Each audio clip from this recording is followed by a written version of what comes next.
I want to start off by saying congratulations. President Montgomery last weekend was at Harvard being inducted into the American Academy of Arts and Sciences, which is an unbelievable. I think Michelle Obama also got inducted, and people in that society are like Benjamin Franklin and Martin Luther King, and I mean it's a pretty amazing thing. We missed him in homecoming, but it's a pretty amazing accomplishment. So congratulations to him. As far as we went, it was great to have the alumni back. The locker room was packed after the game with alumni to sing the fight song, which was kind of a fun thing. We always talk about, getting our defense to a level where we think we can win a championship, and I think they're heading that direction. They're definitely trending in a great direction. Drake Spears' play was a big momentum changer in that game, but all the turnovers, and I mean they moved the ball a little bit, but they kept them out of the end zone. Offensively, we were slow to get going once we found it. We got better, and it's great because we scored 31 points on offense, and if you would have came in on Sunday, there was it was like a morgue in there. 31, we have higher expectations than 31, but 31 ain't terrible. But we got to be better, and now we go to Eastern, unbelievable defensive team as they always are. I think their quarterback's playing at a huge level. I think they're 3-0 in the Big Ten in the last 3 years. So I mean, we're going to get their best. It's a trophy game, and we got to go to their place, and we haven't played great on the road, and we got to play better on the road this week to beat a good team. So it'll be a great challenge on the road again. It's kind of, from what you've seen from them, it's kind of peculiar. You see a team go on the road and beat Illinois and struggle in back-to-back weeks in games that we would assume they would win. What have you seen from them that's been going on? The film doesn't tell the story. The film looks great. We've talked about that as a staff. You would not, if you watched the film of Central and Eastern, you would not have thought Central blew them out by any means. And maybe there was some penalties. We don't really know what it was. There's a couple big plays. I can tell you that. I think Central had like 4, 5, 6 huge, big plays because all the other 80 plays in the game, the Eastern looks great, and and then Ball State game was a battle, back and forth, and Ball State made some big plays and got contested catches. I mean, great coverage, and some of those Ball State receivers made plays. And Plitt threw some balls there's one place to throw it, and he dropped it in over his shoulder on a corner route to their tight end. And so they made them earn everything they've gotten. So yeah, it is a little bit interesting that way because the film does not look like if you look at the box score compared to the film is extremely impressive. And Glass is playing better than he ever has. And he's throwing the ball better than he ever has. And he can do everything. He can run it. He can, a little bit like Ellington. I mean, he can do it all, and so that's going to obviously you got to make sure we got to contain him because if you don't contain him, you don't have a chance. That stadium is, a couple of years ago, you guys had a battle there. Yeah. It seems like it's a place where teams need to create their own energy when they come in. Is that fair to say? Bring your own juice. Yeah. Yeah. A couple of years ago, we had a T-shirt made to bring your own juice. We went there last time we were there. It was an unbelievable game. It was homecoming. It was the most crowded. I played there multiple times too. It was an unbelievable crowd. I got to see Charlie Batch. I hadn't seen him forever from one of my old nemesis that we played against each other a lot. It was a great atmosphere. Now I don't know on a Saturday night, 7:00. It might be great. I don't know. But there's been other times that there haven't been a lot of people there. So we're so focused on coming out of the gate and playing better. We've proven to ourselves time and time again we haven't been good enough. So. That's all we're talking about, and we have to bring our own juice anywhere we go, and we got to start better, and we're going to get their best. I promise you that. And this is a big rivalry game, and they're well coached, and we got to go there. So it's going to be a good challenge for our guys.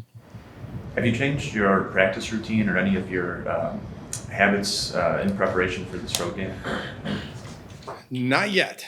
We will change a couple things. I got like a list of 6, 7 things that I wrote down after the last game of things that we could change come travel time.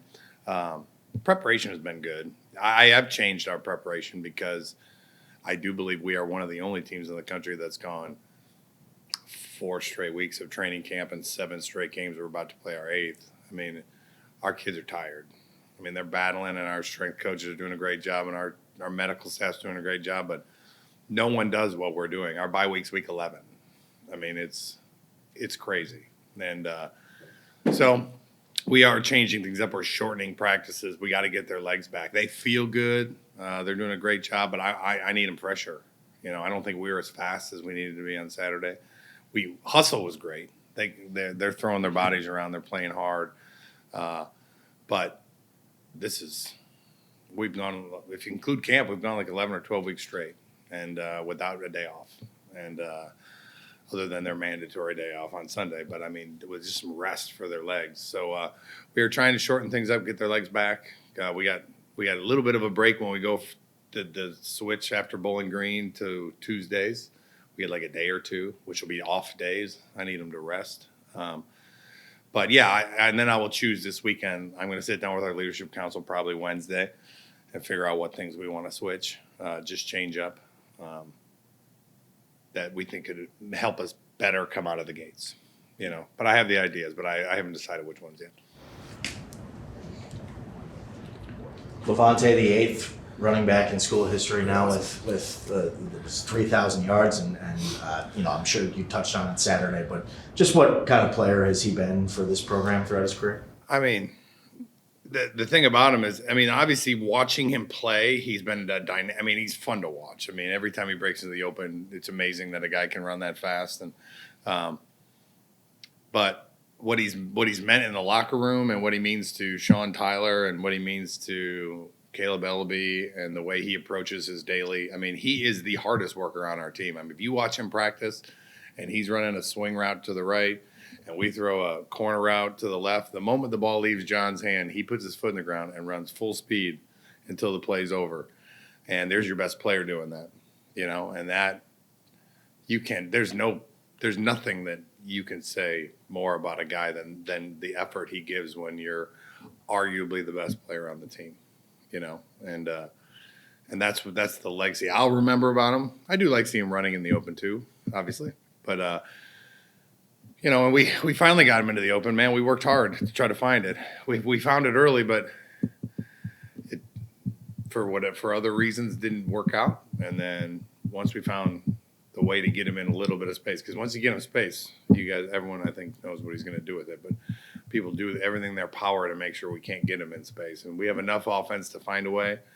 But yeah, I still think offensively 31 points ain't enough, you know, and we got to be better.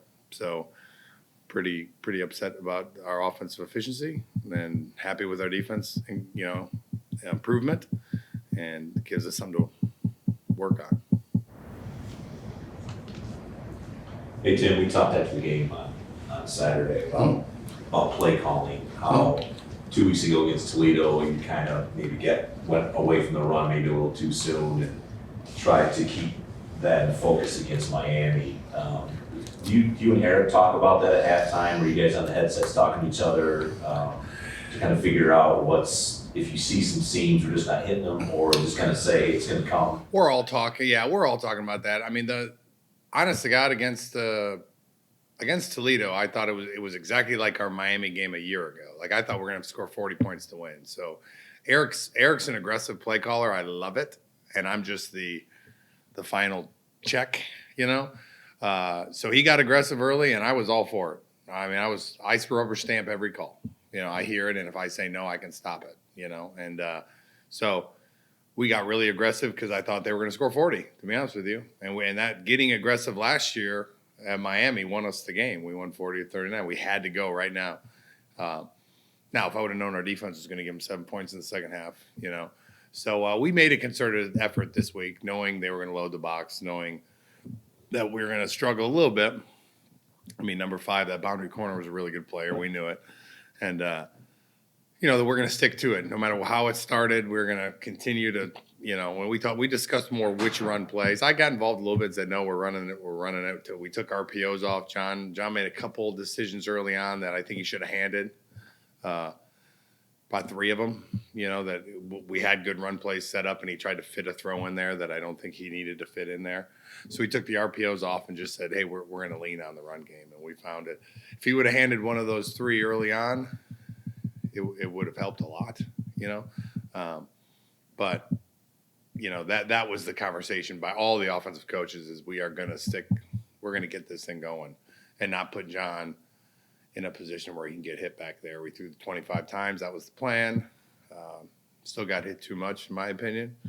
But we got to just continue to go through our different type of run schemes and figure out with what they're doing. They had a great plan. I mean, Chuck Martin's a really smart football coach, and he gave him 2 weeks.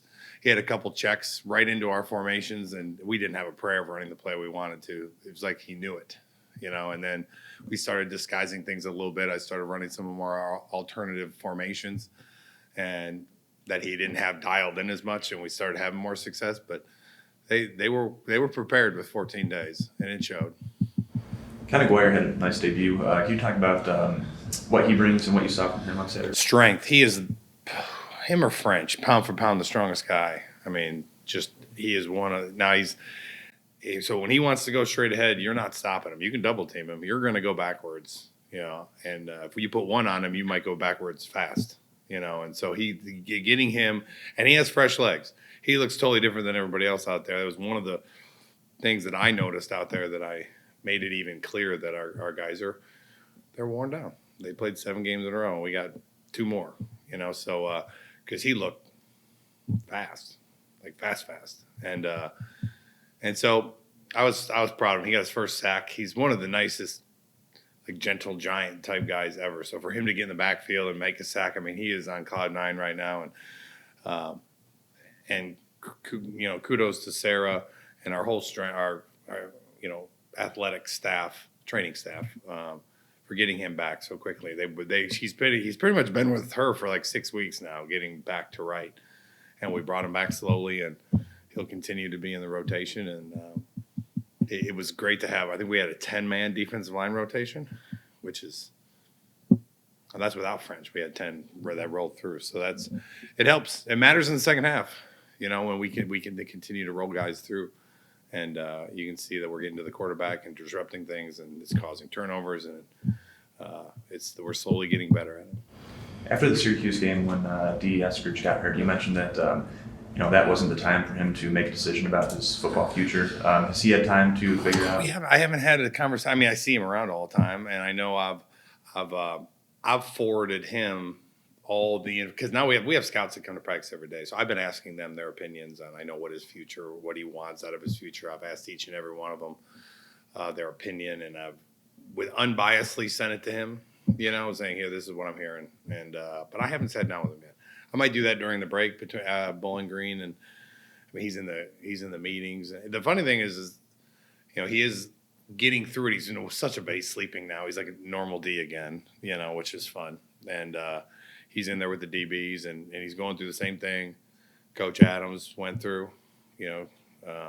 His coach had the same injury, and he's been in a really good place. But yeah, we're gonna make that decision here pretty soon. But we have not had that meeting yet. I'll let you guys know when you'll hear me scream either way. Anybody else for Coach? 2 years ago, John Watson got injured at Eastern, right? For sure. And Thanks for reminding me.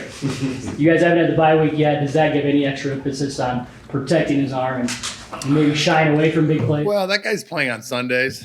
He's pretty good. We've been watching him on film. Crosby, and their D-line is still very talented. But that guy, wow.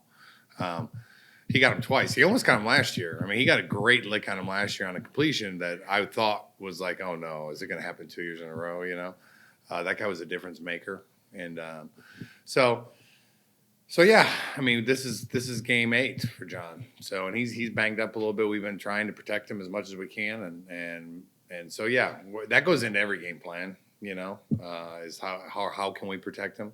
Who do they have out there that we think that one of our linemen might need help with? And they have a couple quality players up there, and they rotate them through. And so, yeah, it's going to be paramount to run the ball. It's going to be paramount to protect the quarterback. It's going to be paramount to keep Mike Glass contained because he can own a game. You know, he did it against Illinois, and a lot of challenges, and we got to be ready to execute. Playing at Eastern, how would you describe that?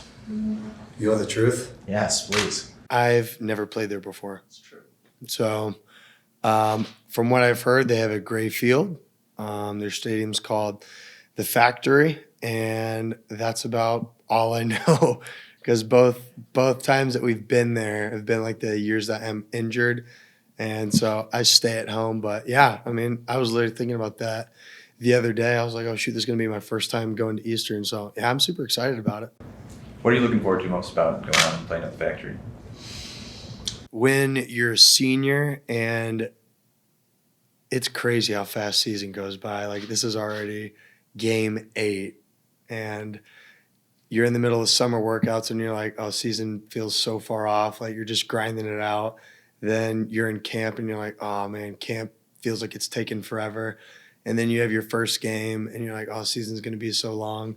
And you fast forward and boom, it's game 8. So it just puts it in perspective. You go from,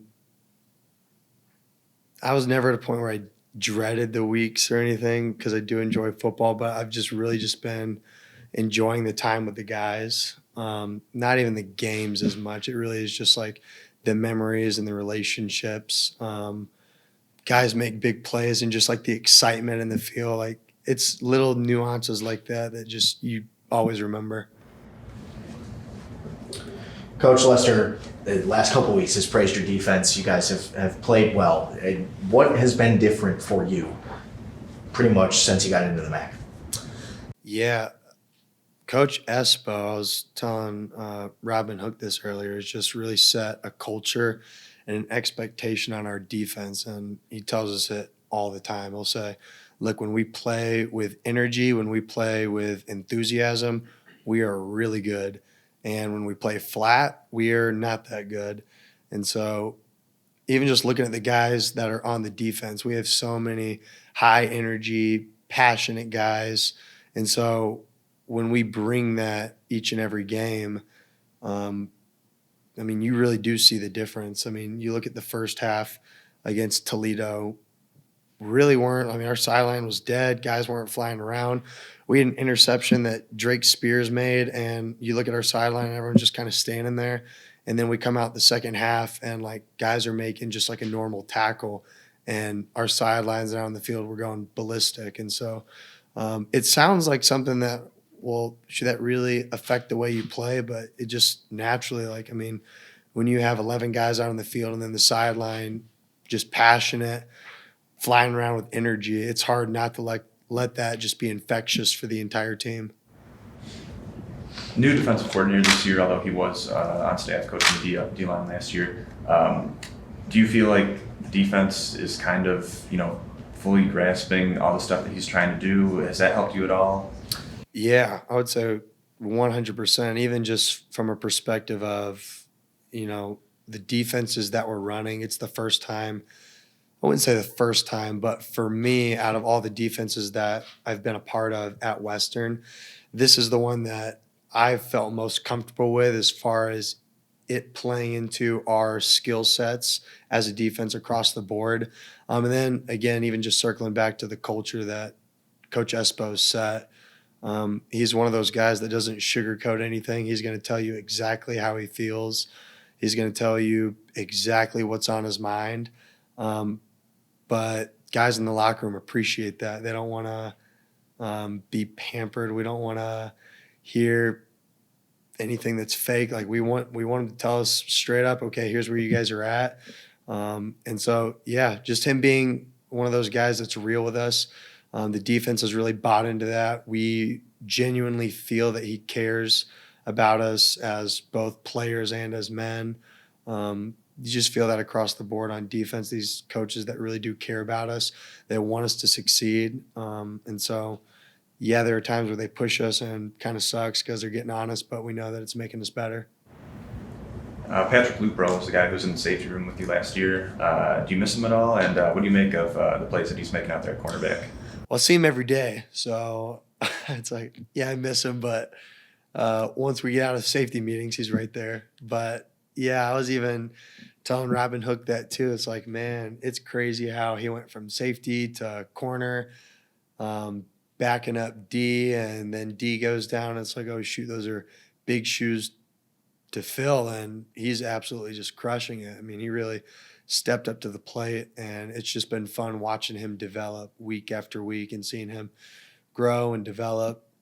He's one of those guys that one of the funny things for me is like we'll get, I don't even know if this will be funny for you guys, but we'll get like a tight end on the ball, and our coaches are just are always encouraging us like over communicate. And there'll be like a tight end on the ball, and then the receiver out wide's off the ball. And it's like, well, for him to be eligible and for the tight end to be eligible, like that has to happen. But he'll always be like, Tranquill, he's off the ball. I'm like, yeah, I know. He has to be. But yeah, that's a football joke, so that's probably not going to be funny to anyone. But it always cracks me up when he says it because, I mean, like he is just super passionate and he's fun to have out on the field. Sorry for the long response, but Totally fine. Don't be. Quarterback position over there. Guy seems like he can do a lot. How do you attack someone like that? yeah, it's always a challenge as a defense. Anytime you face an offense as a quarterback that's a threat both with his arm and with his legs, and so really biggest thing for us as a defense this week is just going to be playing disciplined.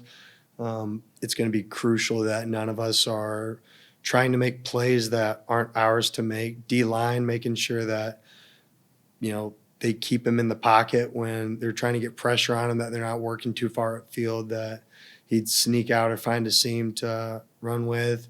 As safeties and as a secondary, let's make sure that we stay home. Even if the quarterback starts to scramble, that doesn't mean that we can come up to make a play because he'll scramble and then he'll throw the ball 50 yards downfield because he's got an arm on him. So being disciplined in the secondary, D-line, making sure they keep him in the pocket, but just as a whole and as a defense, making sure that we're playing discipline.